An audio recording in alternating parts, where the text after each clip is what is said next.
Good evening, everyone. Good evening. It is my honor to welcome everyone to the 286th annual meeting of the Library Company of Philadelphia. And it's great to see so many of our friends and members here. I'd like to now call this meeting to order and appoint as its chair Mr. John Meigs, Secretary of the Board of Trustees. Mr. Meigs.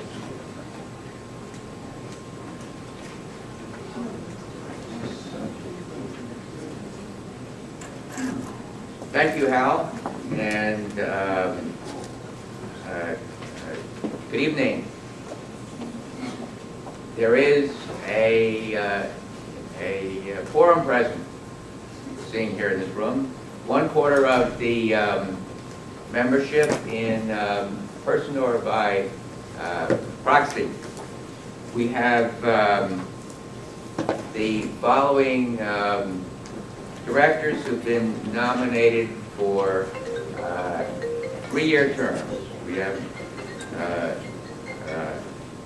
Louise Marshall Kelly, Michelle Flammer, Howell Rosenberg, Harry S. Jerkin Jr., Daniel K. Richter, and Edward M. Waddington. There are no additional names that have been placed in nomination by the membership, and the nominations are therefore closed. I would like to have a show of hands of the shareholders present who did not return their proxy cards. Hands up, hands up. We need those hands up if you did not return your proxy card. Okay, those in favor of this slate, please raise your hand. And those opposed, please raise your hand. Seeing no opposition, those trustees have been elected. This past year, the Board of Directors amended the bylaws to reflect that now the officers are elected every second year, and so that means that for the first time we aren't electing officers here tonight, but we want to make sure that everybody knows who our officers are. Our president, right here, Howell Rosenberg, who you just heard from. Vice President Maud DeShaunce. I don't see Maud here. Are you here, Maud? In the gallery. In the gallery. Maud, I could holler at her, but I don't want to be rude. Secretary, that's me. And the treasurer is Charles Landreth, who's right here. Stand up, please, Charlie. You know, okay. You're the money man, though. You should stand up so we know who's the money man here. Well, I'm up. Do you want me to give my report too? Okay. Now I'd like Hal Rosenberg back up here. Thank you, Mr. Secretary. And if anything should happen to me during the course of this very brief talk, please somebody go into the gallery and get the vice president. As you know, as I said earlier, this is the 286th meeting, and of course, I haven't been at all of them. But it is one of the great traditions of the library company. It's specified in our bylaws that we meet once a year to elect directors and to hear basically a state of the union of the organization. And as is customary, my comments will basically be confined to talking about what happened in 2016. Now, as all of you know, 2016 was a year of major transition for us, and it is one that could have been a disaster, but it turned out not to be so. As you know, Rich Newman, Dr. Richard Newman, who was our director, had to leave in the middle of the year because of family health issues. And that left us without a director. And that could have put us in very difficult circumstances. But, as it turned out, our emeritus director, Dr. John Van Horn, volunteered after a bit of discussion with some of the board members to oversee the transition committee and to manage the day-to-day operations of the library company. Also rolling up his sleeves to make sure that the operation of the library company remained on course was our librarian, Jim Green, and of course the staff itself. And because of that, because of the dedication of the staff, because of John Van Horn's extraordinary efforts, extraordinary volunteer efforts, because of all that was done to keep the library company on track, it remained on track. And we're very, very pleased with that. And of course, the trustees were also very supportive of the library company during its transition. And with that, in 2016, we had some terrific major events. For example, Dr. Charlotte Jacobs was the Emeritus Professor of Medicine from Stanford University and the author of the biography, the definitive biography of Dr. Jonas Salk, was one of our speakers. She was the John Van Horn lecturer, and thanks to Harry Churkin, who is a trustee at Lafayette College, we were able to get Donald Miller, the author of The Masters of the Air, which is the story of the 8th Air Force, and basically the story of how World War II was fought in the air from its very inception until the end of the war. We were able to get him to speak at our annual dinner. And not only were we able to get him to speak at our annual dinner, but because Donald Miller is associated with Tom Hanks, we also had Tom Hanks introduce him. Of course, he did it 3,000 miles away on videotape, but he did it nonetheless. We also presented a contemporary art exhibition based on our collections, and that exhibition was called Common Touch, the art in the senses, in the history of the blind. It stretched our capacity, expanded our audience, it improved our accessibility standards, and would not have been possible without the generous donations from Trustee Emeritus and our speaker tonight, Michael Zinman. In the summer, we were fortunate enough to be selected as one of the 7 historic institutions in the city to host an event and an exhibition for the Democratic National Convention. When the exhibit opened, we were visited by former Governor Ed Rendell and some officials from the Democratic National Committee. It was a remarkable event. It was a great exhibition, and it highlighted many of the things that deal with the presidency that are in our collections. And we ended 2016 with the 21st annual Junto, raising over $11,000 for our women's history acquisitions, and hearing one of our former trustees, Lisa Unger Baskin, talk about her women's history collections. Now, all of these events, and by the way, these events are remarkable. The speakers that we had for the Van Horn lecture, the speaker that we had for the dinner, are A-list historians, absolutely terrific. And all the other speakers that I've mentioned are also excellent historians and just wonderful representatives of the library company. These events grew our public image and they expanded our reach into the community. Now, I'm going to take a second to talk about some of the outstanding financial contributions that were received in 2016. We successfully completed our third and largest year of the NEH Challenge Match. We raised another $450,000 and over $1 million in total to endow our program in African American history. A standout gift came from the McLean Contributionship, which donated $100,000 for education and outreach initiatives.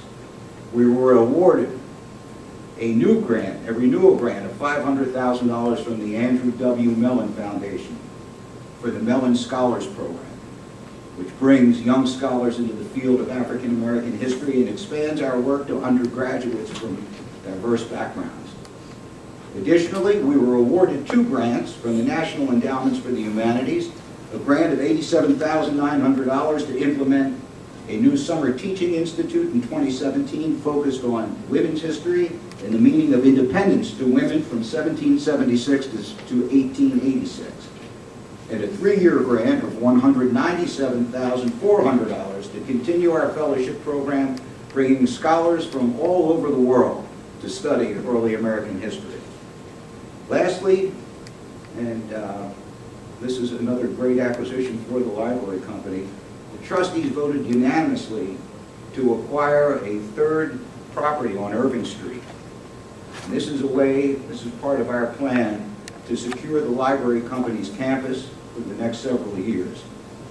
2 of the buildings, of the 3 buildings that we own, are occupied, and we're actively seeking a tenant for the 3rd building. The rental properties are providing the revenue needed to maintain the properties and provide stability as we plan for the future. And while we have many people to thank for doing what they've done for these properties, a special shout out to Rich Snowden, who is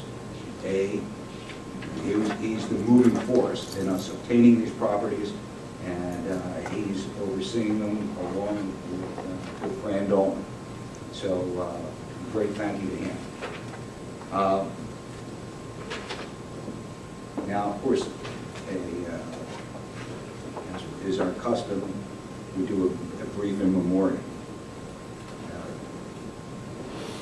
Several people that were connected with the library company and were cherished by the library company passed away last year.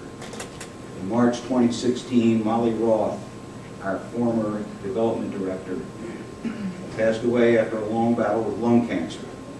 She worked at the library company from 2011 to 2015 and worked tirelessly with Dr. John Van Horn to professionalize our development functions and expand resources and support.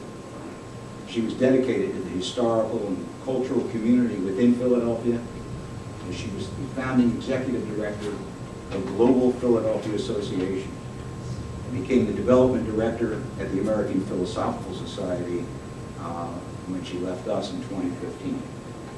Molly, a mother, wife, anthropologist, and writer, had abundant intellectual, artistic, and philosophical interests. Her contributions to the cultural community and to the library company will be greatly missed. Louis Golden, a shareholder since 1982, passed away in May 2016. He was a collector of rare Americana, including books, ephemera, and maps. He was an active part of the Junto, and he came to programs regularly. His family recently donated a special favorite of his, a remarkable 1777 map by William Faden detailing Washington's troop movements leading up to the Battle of Princeton, as well as a translation into Norwegian of Minot's eulogy on George Washington, which was inscribed to Thomas Jefferson by the translator. A bound volume of Common Sense and 4 other works by Paine, all in extremely rare English conditions. We will miss Louis. We are happy to report that his wife, Ann Golden, has retained his share. And finally, Donald Orson passed away in June 2016. I had the pleasure of serving on the board with Don Orson. He was a truly remarkable and fascinating man. He started his career as a lawyer working in the Lyndon Johnson White House. And to sit with Don Orsman and have him tell you about the day-to-day goings-on that he witnessed in Lyndon Johnson's White House was truly remarkable. He was a retired lawyer. He served as on the Board of Trustees from 1999 to 2008, and he was our vice president from 2003 to the end of his term. He collected pre-1821 imprints relating to American libraries, Emily Dickinson, A.E. Housman, 20th century prints, and images of people reading. And his book-lined Central Park South apartment, which we all, anybody who served on the board, had the privilege of visiting because we always had our opening board meetings in New York in September. Actually a tradition that we have just reinitiated. And he opened his Central Park apartment to the board and had the opportunity to see his remarkable collections. He was a true gentleman and a true scholar. His collections were profiled in several prominent magazines. His generosity and contributions to our fine institution are many, and he will not be forgotten. And now, I want to talk about our new and returning trustees. First, we're pleased to welcome Michelle Flamer to the board. Michelle? I'm here. Michelle, could you stand so everybody can see it? Thank you. Michelle is a native of Philadelphia, where she has worked as a senior attorney for the City of Philadelphia's Commercial Law Unit for the past 30 years. She is an active supporter of the library company and has been an active supporter long before she got on the board. And she is active in several other institutions, including the Association for the Study of African American Life and History. She is also an avid fiber artist, which is something that I had never heard of before, especially one who was avid. I had not heard of it until I met her and realized that it involves basically making quilts. And her quilts have been shown in museums and galleries nationwide. We're so happy to have Michelle as our newest member of the board. Now we welcome back Harry Churkin. Harry S. Churkin Jr. Harry, are you here? Harry, would you please stand just so everybody can see, just so everybody knows who you are. There you go. Thank you.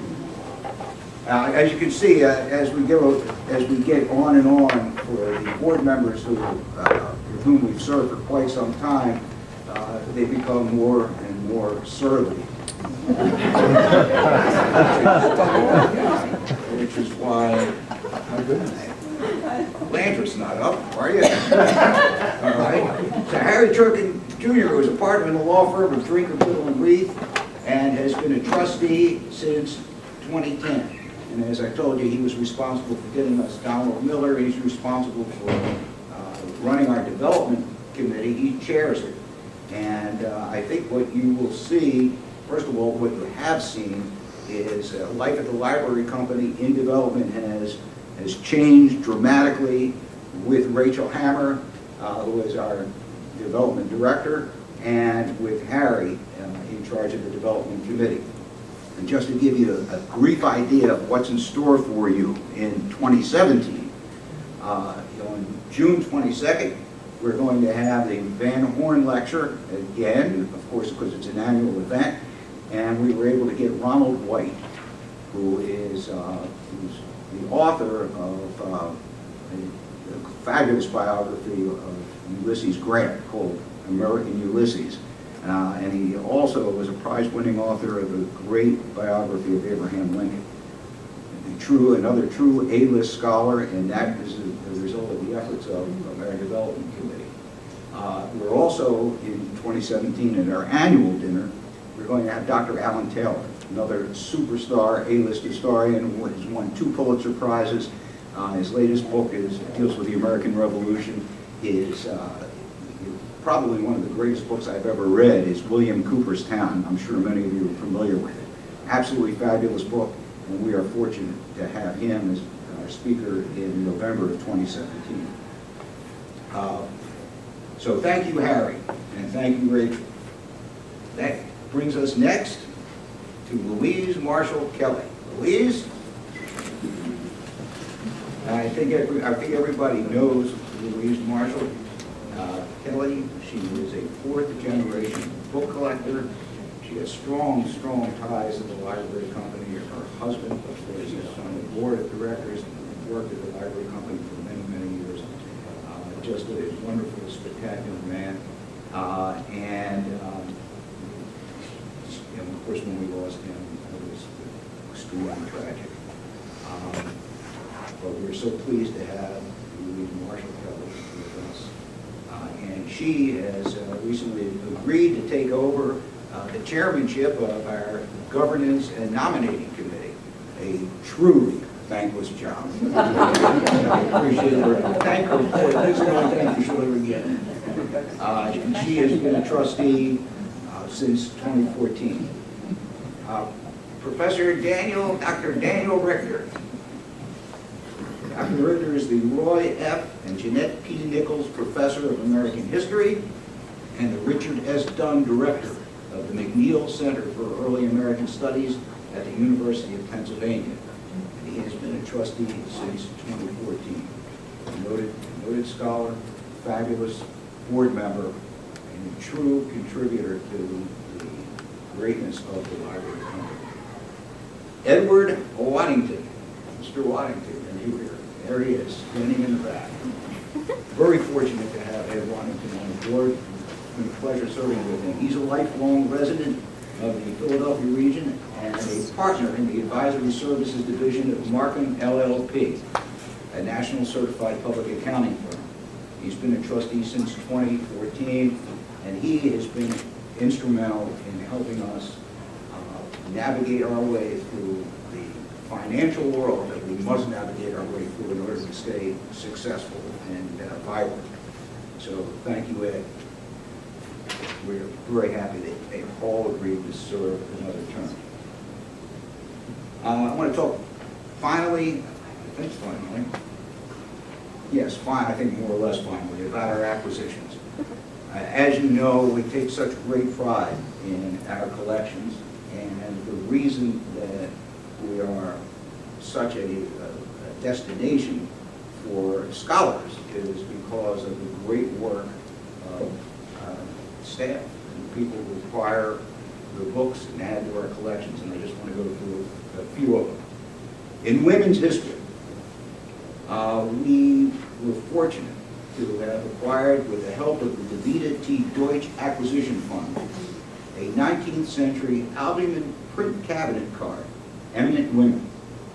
This card features 12 well-known women writers, including Louisa May Alcott and Harriet Beecher Stowe. Many years before there was photoshopping, before computers made editing photographs easy, people were already manipulating photographs, and this print is a perfect example of 19th century capabilities. Needless to say, the 12 women who were in that photograph never sat together in the lush interior that is portrayed thereon. However, you can find books from each of the women on the shelves of the library company stacks. In the African Americana collection, we were very excited to secure an 18th century book prospectus called Thoughts and Sentiments on the Evil and Wicked Traffic of the Slavery and Commerce of the Human Species, written by Ottobah Cugoano. Did I get that right, Phil? Pretty close. All right. One of the earliest African-American anti-slavery activists. This book is a religious, he was the earliest African anti-slavery activist.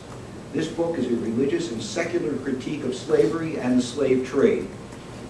In this Jeremiah, Cugoano demanded the immediate abolition of slavery. Our scholars today have the opportunity to learn from this early document advocating abolitionism. In September 2016, with the help and guidance of our dedicated trustee Clarence Wolf. Clarence, are you here? Would you please rise? Thank you so much. We were able to, and this, by the way, this is, in the words of our current president, this is huge. We purchased a major William Birch collection, including engravings, drawings, watercolors, and enamel portraits by Birch, along with his 2-volume manuscript autobiography. This collection was acquired from a Birch descendant by the great Philadelphia collector Marion Carson and bequeathed to one of her daughters. But it turns out that it was only one part of Mrs. Carson's Birch collection. Another collection, almost equally large and important, was bequeathed to her other daughter. We found her too. That second collection has been acquired by the library company as a gift from an anonymous donor. This group of material includes a William Birch sketchbook, a portrait painting of his son, artist Thomas Birch, and probably, and this is the most significant piece in this collection, and probably in all the two collections combined, is Birch's own copy of his country seats. This copy includes 4 additional drawings and watercolors of homes, indicating Birch's intention to expand his original project. He was going to put out another edition of this, and included these never-before-seen drawings, because a manuscript note in Birch's hand at the front of the volume records, intended to be continued, but no encouragement. And so this is truly a one-of-a-kind piece, and we have it at the library company, and as I said, it was gifted to us by an anonymous donor, and it was found for us by Clarence Wolf. This copy has never been seen on exhibition and will be a highlight of our upcoming 2018 William Russell Birch exhibition. And this is going to have many facets to it. You've got to watch our brand new website. Keep your eyes open, because we're going to have many events connected to this Birch collection. And Charles Keats. Charles, are you here? Charles, you want to stand up just to be recognized for a second? Charles Keats, one of our trustees, and an avid fan and collector of Birch, is helping us get all these events off the ground. He's basically running the committee along with Clarence, and of course Rachel Hammer is going to be doing a lot of the heavy lifting for this. But we're going to have several events that deal with this truly remarkable collection.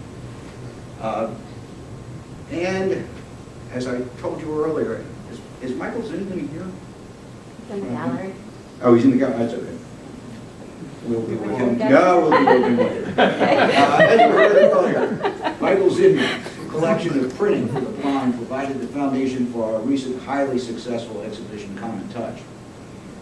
But as is Zinman's wont, the way he does things, he continues to collect in that area, as he is in many, many other areas. And in 2016, he donated to the library company a second collection, almost as big as the first. And when he comes in, we will recognize him and thank him for his continued generosity. And it's going to be a special treat, because we're going to get a chance to hear him speak today. And Michael, I don't know necessarily, and I wish he was here to tell me whether this is true or not. I don't know if the title of his talk is going to have anything to do with the content. We'll see. And I wanted to tell you what the title is. In 2016, we also received notice of a newly discovered book from Benjamin Franklin's library. As you all are probably aware, we published a catalog in 2006 of the Library of Benjamin Franklin. And after that library catalog was published, less than a half a dozen additional books owned by him had come out of the woodwork and had come to us. In February, we received an advance copy of a bookseller's catalog listing a volume of 7 political pamphlets, all published in England between 1776 and 1780, and undeniably part of Franklin's library. All the pamphlets in the volume have to do with parliamentary politics, and 3 of the 7 are about the conduct of the war with America. And the rarest is a poem by John Ogden called The Contest, Newcastle, 1776. It's about the American colonial affairs near the end of the French and Indian War, including detailed passages about Washington and other leaders. And this, due to the generosity of defeated T. Deutsch, was acquired by us because she funded the acquisition of these extremely rare pamphlets. And now they are permanently with us at the library company. Yet another remarkable acquisition, a great thing to have. And so, before I turn the podium over, and since I'm talking about a whole year, I guess it's okay to take a minute or 2 more to tell you about a little bit about what this year has brought to us. Because of the work of Charlie Landreth, who was heading up our search committee, and he is surly. I'm not going to ask him to stand up because he's going to have to stand up in a minute to give the treasurer's report.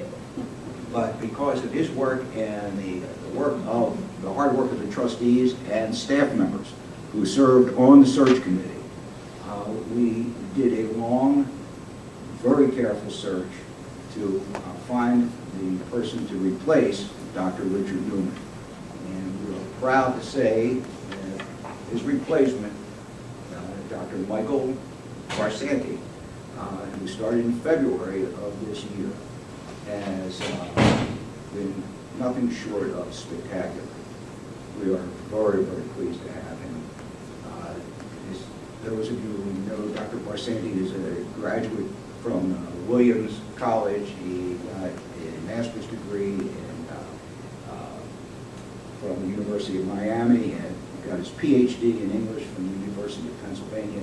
He has, not only is he a scholar, but he also has tremendous hands-on experience in both getting money, running foundations, and also giving money out to foundations. We are extremely lucky to have somebody who fits, basically who checks all the boxes of what we believe we need in a director to carry us forward. So we're happy to have him.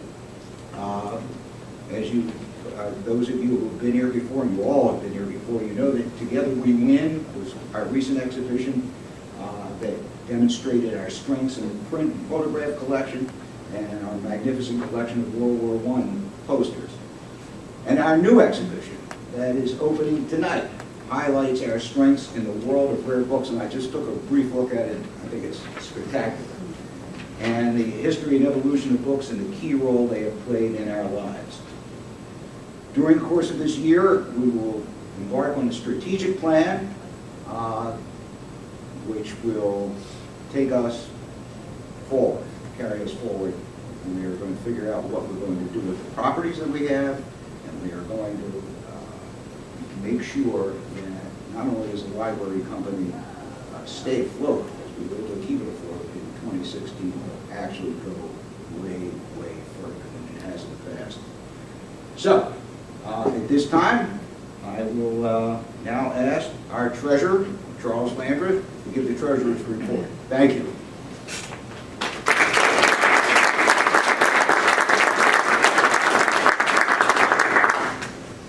Thank you, Al, for your kind and generous words. So, 2016 was a pretty good year for the library company.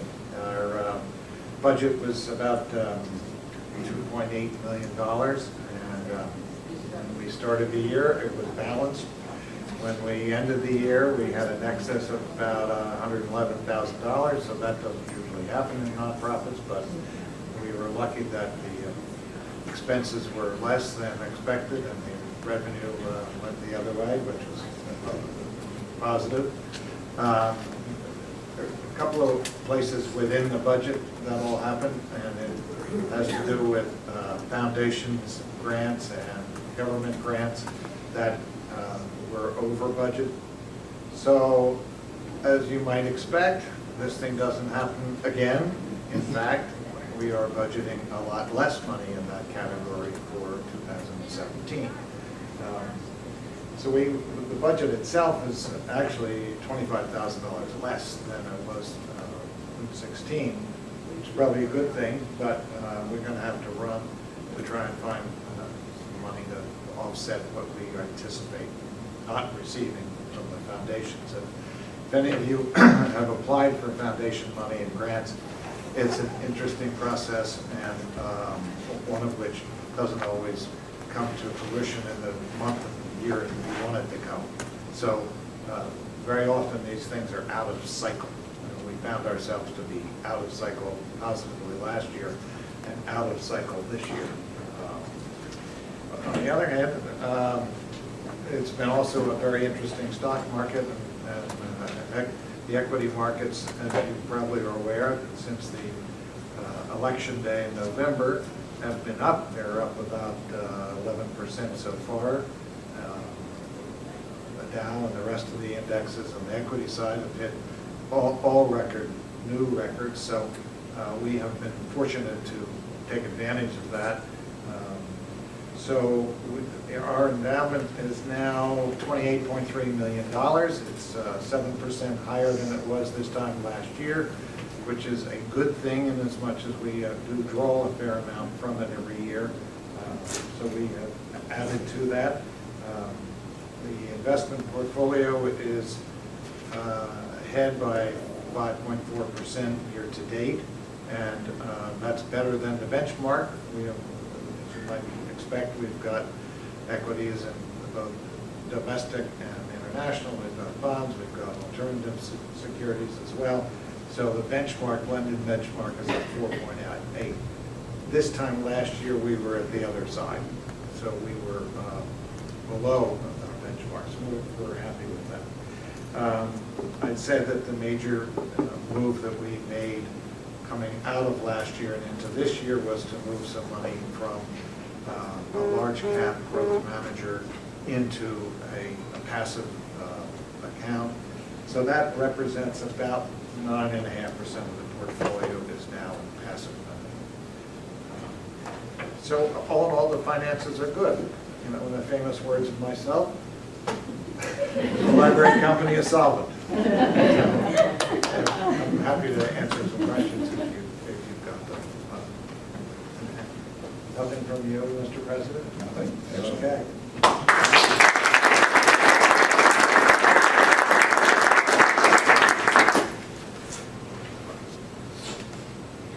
Good evening, everyone. Looking out, I see a lot of familiar faces. I met a lot of you, those of you who are members and your shareholders. But at the introductory event a few weeks ago, and I got to give a few comments there. What I've planned for you this evening, it would be traditional in this place for the director to give a sort of summation of the activities of the last year and to talk in greater depth about the collections and programming. Having only been here for a little over 2 months, that didn't seem to be quite appropriate. What I decided to do instead was to put together some slides.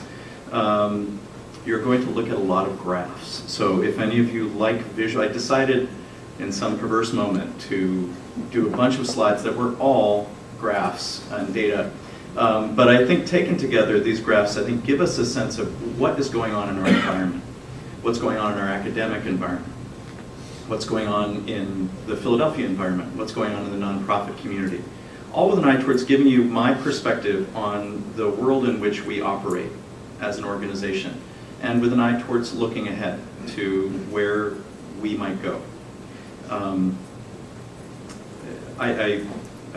For all the times I say this, I only mean it more every single time. I feel incredibly fortunate to be here and to be speaking to you tonight. I have spent a lot of time in Philadelphia's rare book and museum universe, and for me the library company always loomed very large as a benchmark institution.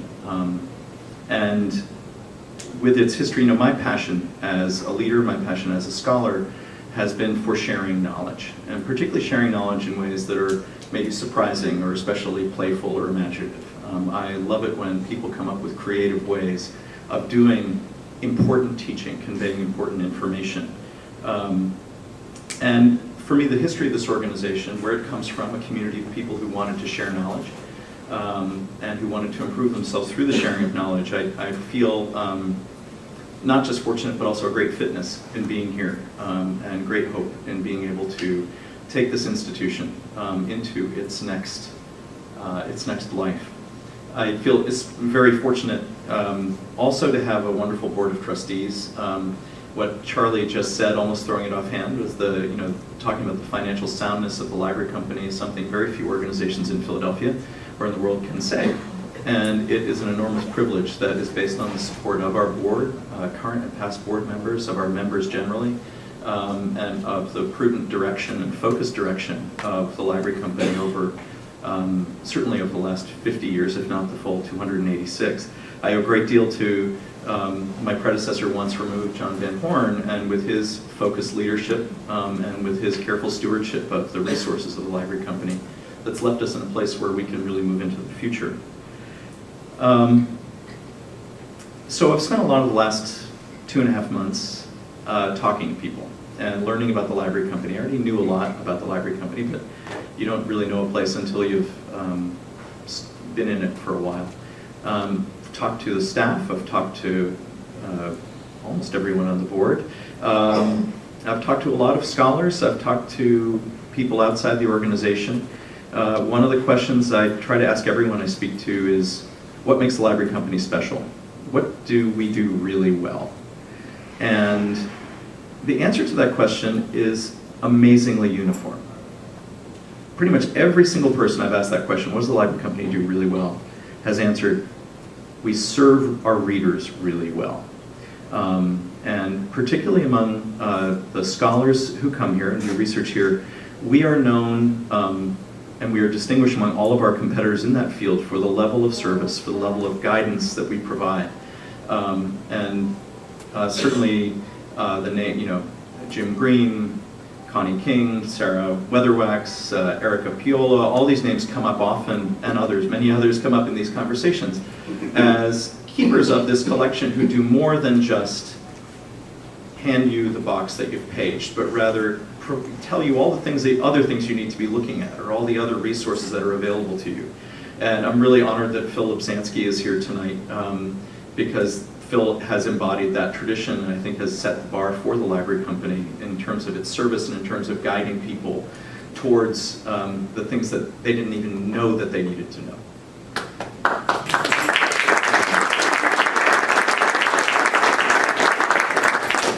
So for me, the first, once you learn what an organization does really well, your next job as director is to make sure you don't screw it up and that you build on that strength. And so for me, my vision for this organization involves keeping that focus on this thing we do very well. And a lot of what we do very, very well happens in this room, and of course in the prints and photographs department reading room upstairs. So much happens here. I had a scholar refer to this space as the engine room of the library company. And it's the place really where all the best work is done, where we have the greatest scholars and historians in the country and in the world coming here to do research. And as I sort of put it a few weeks ago, one of the ways I understand my challenge is to take all the work that happens here and to try to bring it out 30 yards that way, and just to try to make all that work more visible to the public on Locust Street, to try to brag more about the work that we do for our scholars and brag about them and the work that they do, and to both promote this idea of the library company as a place that helps our scholars tell the most important stories of our history that people need to know. So with that as our starting point, I think for a lot of people who aren't researchers, who aren't academics, who aren't necessarily familiar with the library company as this great research organization that it is, there sometimes is this sense of like, oh, you do all, like, I just know the library company through its exhibitions, which were fantastic. I'll say more about this in a moment, talking specifically about the exhibition, but it's very unusual for a museum or a library to have an exhibition curated by its conservators.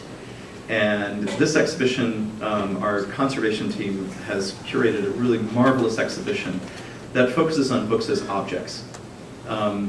And you get a wonderful sense of the depth and range of the collection through it. More about that in a moment. But really the core work that is done, when I've looked at, when you look at the organization, how we spend our money, how we spend our time, what our people are doing, most of what we do is concentrated in this room and in the reading room upstairs. It's in serving our readers. And one of my great challenges is going to be to figure out ways of making that more visible to the public and making the great achievements more visible. But I think it's also, in thinking about our future, it's important for us to think about what's happening in academia. So now comes the panoply of slides. I'm gonna, so I can see what I have up here. I hope you like slides. I really hope you like these kinds of presentations. This is, in some ways, one of the most important charts I'm going to show you. I don't know if there's any way to dim the lights here so people can see them. This is from the National Council on Higher Education. What you're looking at here is a chart that shows the number of history PhDs that we make in any given year. And this blue line are the number of jobs, new jobs available for history PhDs. You see this really dramatic spike, drop, happening in the late 2000s. Part of what I want to convey here is that history, this is our core audience. These are the people, our core customers. And they have a major problem. And that problem is that there are more of them, is that the number of jobs is dropping while their number continues to increase.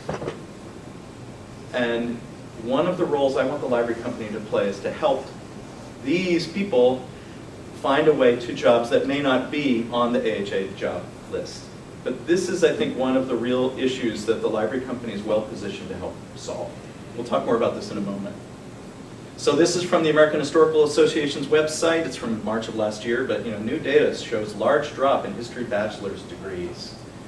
You can't open a history periodical or a copy of the Chronicle of Higher Education without seeing similar stories being told.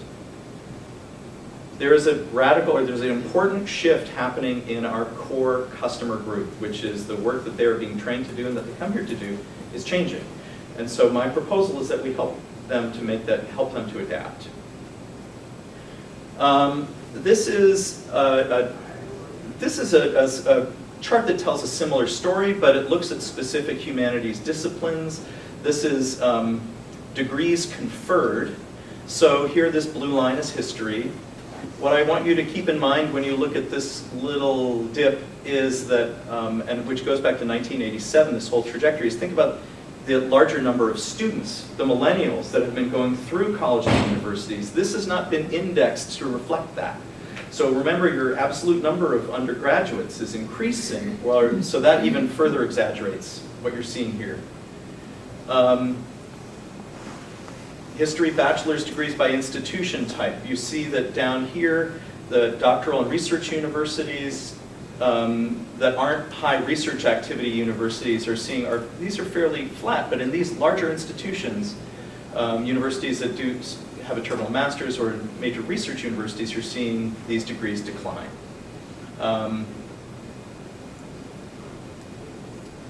I put this piece up here because these are humanities doctoral degrees awarded over the same time period.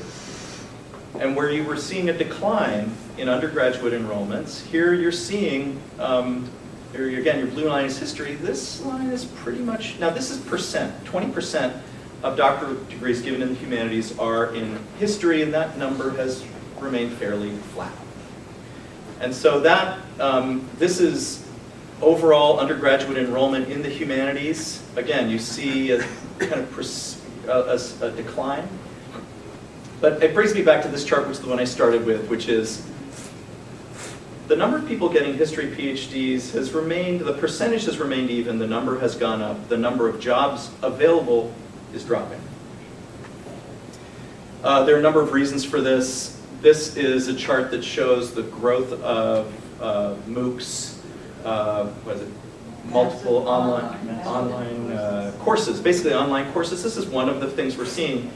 What you're seeing is that the undergraduate numbers are dropping, number of graduate students is remaining level, but then you also have erosion of the number of faculty positions because of factors, not just Moocs, although that's important, but also increased retirement age of faculty members in the job, increased class sizes. All of these factors are combining to produce a situation which we were talking about when I was in graduate school 20 years ago, a similar kind of logjam effect, the end result of which is fewer opportunities for PhDs, for us PhDs in history and in literature.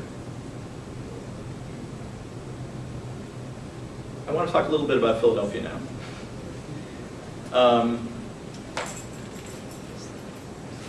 Philadelphia, the news about Philadelphia is in the early stages, but is fairly good. A lot of the numbers you're going to see here come out of the Pew research project that's just their State of the City report for 2017. If you haven't looked at this report, you live in Philadelphia, it's fascinating.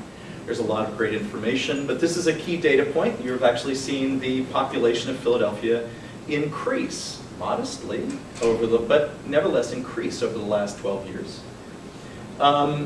This fascinating chart shows you the ways in which it is increasing and the effect of that increase on racial and ethnic change. So in 1990, you had a city that was 52% non-Hispanic white, 39% African American, here's the number to watch, 5% Hispanic.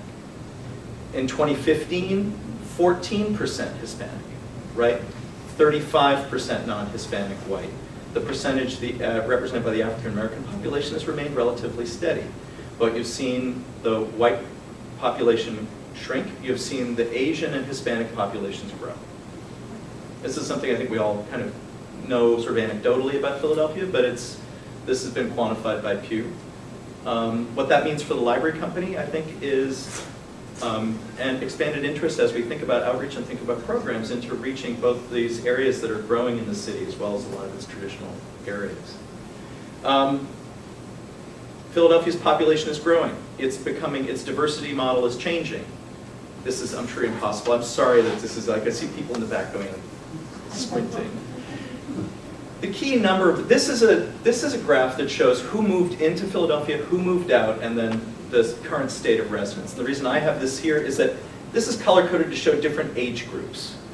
So the real key piece here is that moving in, 65% of the people are from 18 to 34 years old. So a lot of the increase in population of Philadelphia that we're seeing is due to an influx of millennials. Again, something I think a lot of us know on a sort of intuitive level, but here it's quantified. Who's moving out?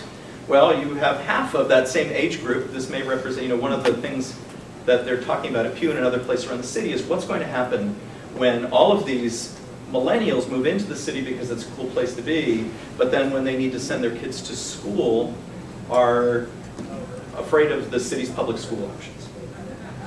And you sort of see part of that here. This is another Pew project. These are national numbers. I just want to show this to you to show the projected population by generation. I was just referring to millennials. This small graph was included in a report that talked about how, as of, I think, about 6 months ago, there were now more millennials than baby boomers. That population is starting to increase, and when you start to think about future elections. So when the library, or any future planning, it's important to think about in 2031, right about here, when the library company turns 300, you will have a much larger population of people who are now millennials than you have even of my own poor beleaguered Gen Xers and boomers and silent generation. So just again, as we're thinking about the future, we're looking at a city it's sort of on the bubble in a lot of ways. We're seeing a fragile but significant population growth that's being driven by largely people under the age of 35. And as we look forward, it's that age group is going to become, especially because the size of the millennial generation, which is larger than Gen X ever was. I mean, larger than, it's now larger than Boomer. It's going to be a really important group for us. just more good news about Philadelphia. This is job growth and decline in Philadelphia. You see that in the 2016, Philadelphia outpaced the US with a 2.2% job growth, not huge, but steady. Percentage of college graduates, this is an interesting number for the library company as we think about our Philadelphia audience. Philadelphia, this is, I think, a really telling number about the city of Philadelphia. 27.4 of the percentage of people in Philadelphia who have a college degree, a little over a quarter. This number is rising, but slowly. But compared to Washington or Boston, right? I mean, it's a very different, when you think about programming this institution and the audiences that we want to reach, this is an important thing for us to keep in mind. But I do think, again, combining some other data that we've looked at, percentage of residents with bachelor's degrees. This, you see here, Philadelphia is below the US in every age group except one, 25 to 34-year-olds. It's just an interesting data point. They're not currently a large part of our attendance or our user base, but it is where, I would argue that people with a college degree are a more likely profile for people to participate in events with a library company, although not to exclude anyone, but it's just important for us to be tracking that. So now I'm going to move more into, I'm going to transition from talking about Philadelphia. I wanted you to get the picture, just based on these kinds of slides, that Philadelphia has the environment, the immediate environment we're in, is one that is growing modestly, and that growth is being driven by a younger age group that is higher educated, and that is going to change, and as we look forward, it's really going to change the nature of the city and what it's looking for in an organization. I wanted to put this slide up just because it's interesting. I don't really have a case to make about it. This is attendance at selected historical and cultural attractions. I think our number here at the library company for last year is around 6,000. That includes our researchers. So we're really operating in a different realm, and that's not a bad thing. I would say, from my point of view, the future of the library company is not to be up here looking for this kind. We can't accommodate those people. We can't do what we do well with that large group of people. This is not going to be an organization that advances by volume, by serving more people, but rather by doing what we do, which is to serve a small number of people very well. But Constitution Center, 651,000 people, right? It's a lot. Okay, now it's starting to get nerdy. Please stay with me on this, but it's important. This is from the Cultural Alliance Portfolio Report from 2 years ago. This is an impossible graph, but what I wanted to show you, each one of these bars represents a different size of organization. Small, medium, large, very large. We are a medium-sized organization by their taxonomy. On one side is earned revenue, on the other side is contributed revenue. What's really interesting about this chart is that you see as you get into large organizations, more of their budget is made up of earned revenue, which isn't necessarily what you might expect, and a smaller proportion is contributed. Earned revenue does also include endowment, like in revenue off an endowment and off of investments.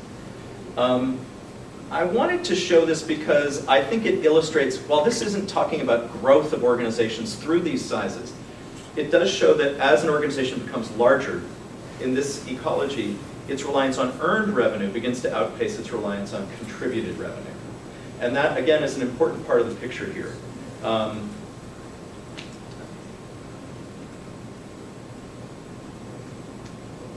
I'm going to wrap this all up, I promise. It's all going to make sense at the end. And I hope you're finding this. I love these charts. This is showing changing contributed revenue across a number of metropolitan areas, including Philadelphia, and the arts sector in particular. This comes from GPCA. I wanted to show you this because, and this is a trend over 2009 to 2012. Huge drop in state government, never much in Pennsylvania, but it's a huge drop in city government. Philadelphia, the city of Philadelphia has never really been a major supporter of the arts and culture. There are a number of really important particular funders that are great, but that isn't county government, federal government. Even individual donations are down in this period. If this went up to 2017, this would probably be in the positive range, but it hasn't, it's not. But I did want to point out corporate, fairly small amount, foundations, 9.2%. So I think we in Philadelphia are used to not being able to rely on the government for funding of libraries and other kind of arts and humanities organizations, but this chart I think makes that fairly clear. But it also shows, I think in some ways, this, where we are blessed with a very generous board of trustees. And this is not the library company, but in many ways it's aligned with the library, what the library company's experience is. And so part of our challenge, again, is to grow earned revenue, to grow individual donations, and that's part of what I see my chart as being. Okay, this is an impossible chart, but I wanted to put it up here just to show you. This is, in the fundraising world, this is a familiar publication. Rachel knows this. This is an annual chart published by a group called Giving USA. Every year in June, we're about to get the new one, they publish a chart that shows where philanthropy comes from in the United States. And this just reinforces what you just saw, which is, but it also in some ways sets out what's different about Philadelphia. What they always, the headlines for this are always the total number, $373 billion in philanthropy. It's often surprising to people to see the large role that individuals play in that. And I always sort of add together the bequest number into individuals to get 80%, because these are individuals, they're just not alive. So it's, I think for a lot of people, the 5% from corporations is surprising. A lot of people, I think corporations are a larger part of the nonprofit world pie. They're not, and in Philadelphia, it's even smaller than this. It's maybe 2 to 3%. So individual giving is a really key factor in the growth of an organization and in its financial stability. It's one that you as shareholders of the library company participate in. So I'm preaching to the choir here, quite literally. But it's one where I do think we have to grow. I couldn't resist this. This is from a consulting group called TDC that did a study of Philadelphia nonprofits. This is more of a note to self. This is average marketing expense by budget for arts and culture nonprofits in Philadelphia. And here, this organization, you just heard Charlie say, we were 2.8 million. The average marketing expense for an organization the size of the library company is 8%, or $221,000. That is not what the library company spends on marketing. We spend about $9,000 on marketing. That's in our budget. Sorry. Rachel's laughing over there. At the same time, I bring this up because we are still serving our core audience of scholars very well. Because they don't need the marketing, because they have word of mouth, because they know about us through publications, through their professors, through their peers. And so I'm not necessarily sure it makes sense for the library company to invest this much. I'd like to get closer to it. I just need to raise the money to do it. But when we think about how few people know about the library company, when we think about like nobody knows we're here, nobody knows what library company does, think about this number. And think about the fact that we spend $9,000 on, we're going to spend $9,000 on marketing this year. The charts are coming to an end, I promise you. I wanted to save this one for the last because I think it bears on, it ties together some, this rather ugly chart ties together a number of the things I've been talking about. This is kind of a funny number. It's percentage of all humanities adult education course takers. So these are adults who have taken a course in some adult education course in some humanities subject.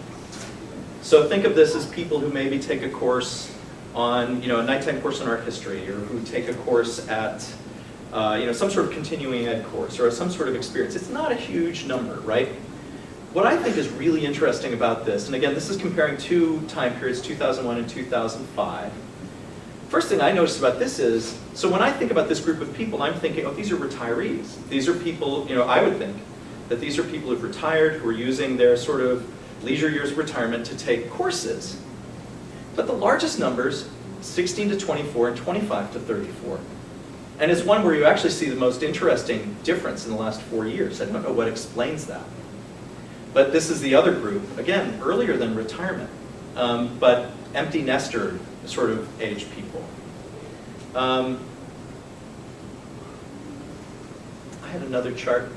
You don't need another chart. Suffice it to say, when you look at the total number of people taking these courses, it's doubled in the last 4 years. Now, it's doubled, grant you, from like 1 to 2% of the population. It's not a huge chunk, but it's an area that I think is growing. And it's an area where I think we can use the work that happens in this room from our fellows and our researchers and bring it to a larger public audience, generate more in revenue that way, generate more donors. So, where does all this take us? Words, the library company audience is happy to see words. We need to stay rooted in service. That's our core, that's what we do. We serve readers really, really well. And that's where we need to stay. Serve our scholarly base. We need to help them, though, we need to stretch out that idea of service so that it helps our scholarly base adapt to the new realities of the discipline, their disciplines, there are multiple disciplines, and the university environment by encouraging experimentation. By helping scholars, especially younger ones, especially grad students and junior faculty, for the library company to be a place where they can innovate. And they can share knowledge, which taps into our core DNA, Franklin's initial idea of this as a place for knowledge exchange. Engage members and shareholders, it's you, by connecting you with these scholars and serving as a first audience for their experiments. So that you can learn more about the kind of work that goes on in this room and in the reading room upstairs, the kind of research queries that we're answering, but also benefit from that knowledge and be able to be a kind of first audience for the kinds of experiments that we want to foster here. And become known as a learning community that fosters innovation in history. And to me, this is the sort of where I want all of these interminable charts to be leading you, is to this idea of we're in a place at a time where the history community and the literature community needs this kind of adaptation. Philadelphia is in a place where we have an audience that's growing for it, a kind of target audience that would support it. It's part of our mission, and so this is the pathway in which my idea is to lead the library company, is to help, again, stay focused on its core, stretch it out to become known as a learning community that fosters innovation in history. Last slide, I promise you it's the last slide. This is, I think, an excellent example of the kind of work that I would like to foster. This is a project done by a scholar named Will Fenton. Will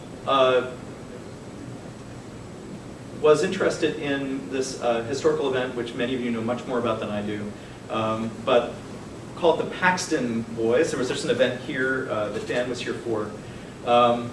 Suffice it to say, this is a moment where you have a number of Pennsylvania residents, early Pennsylvania citizens, late 18th century, who are very worried about the threat of Native Americans on the frontier. And we're talking just outside of Harrisburg, which would have been the frontier in the late 18th century.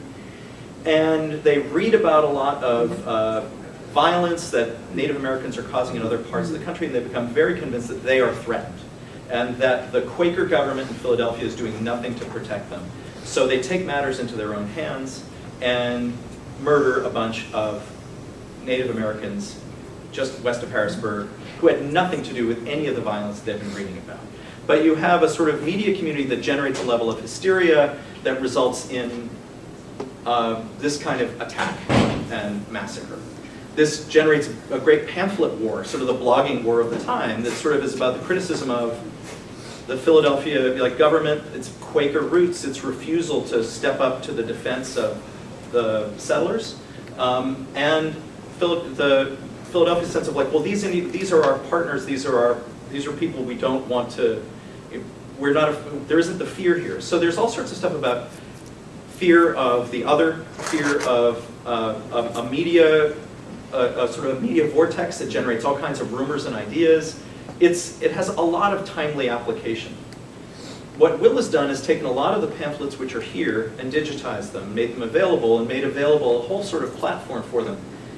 What I'm hoping to do with Will and with Jim Green is to try to figure out the next step for this project.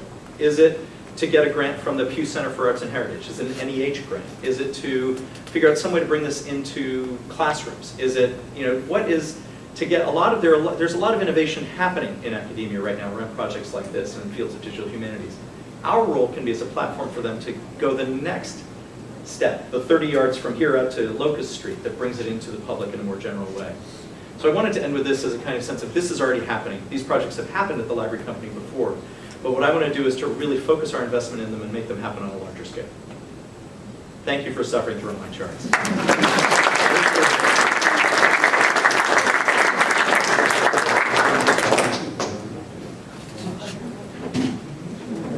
I think formally I now turn the rostrum back over to the secretary. Well, that was really super, Mike. Very interesting stuff. Very, very interesting stuff. And I'm sure we all really got a lot out of it, even though some of the graphs were a little different. Is there any business coming off the floor? Hearing none, may I have a motion to adjourn the meeting? So moved. Second? Second. All in favor? Aye. Any opposed? Hearing none, the meeting is adjourned. Thank you.